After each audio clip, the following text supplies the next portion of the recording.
Magandang umaga, akit na naman tayo dito sa yun sa bundok. Ngayon lang ako nag-video, malapit na ako. Malakas po yung ulang kagabi.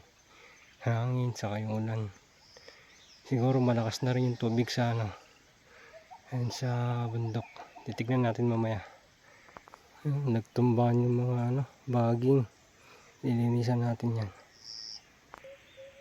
Yung daan natin guguho na.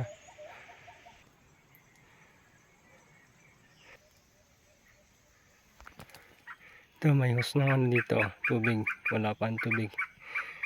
Yun, may nagka-landslide pa din. Narangan na tong daanan natin na landslide. Yan, yung galing.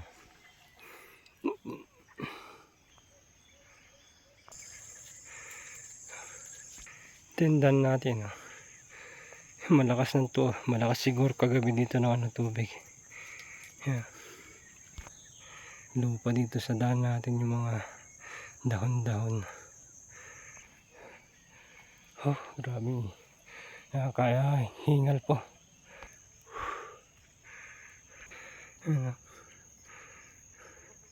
Adobe na to Kaya pag kawawa yung mga dito, kalabaw, nahirapan sila umakyat.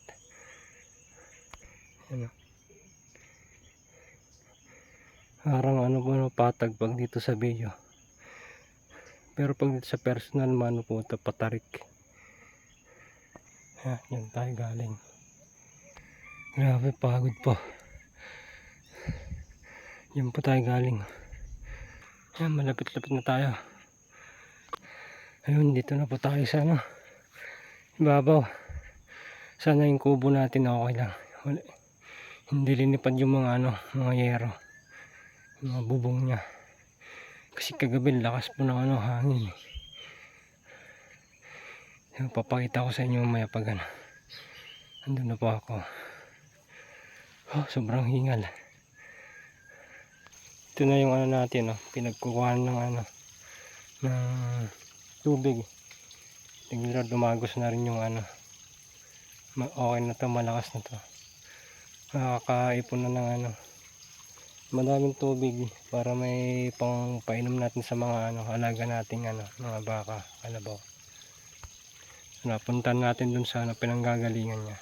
Ito po, natabunan na yung pinakabukal niya. Yan pero dyan na lumabas yung tubig. Ayan, malakas na po. Yan, hukayin ko po saglit dito para may pag-aambakan yung tubig, para may mapagpapaiman ng halaga nating baka. Yun po, nahukay ko na po.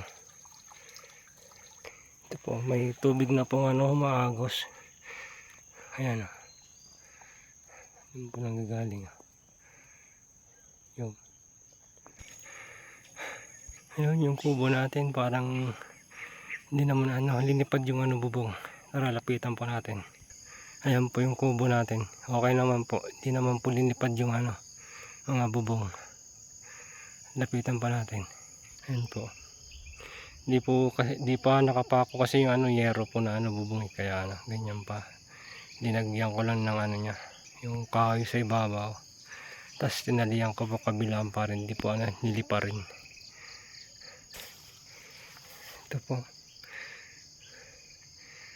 Ayan. Sa kabila may dingding na. Yung baka naman natin, tignan natin kung okay lang sila. Sana okay lang po sila.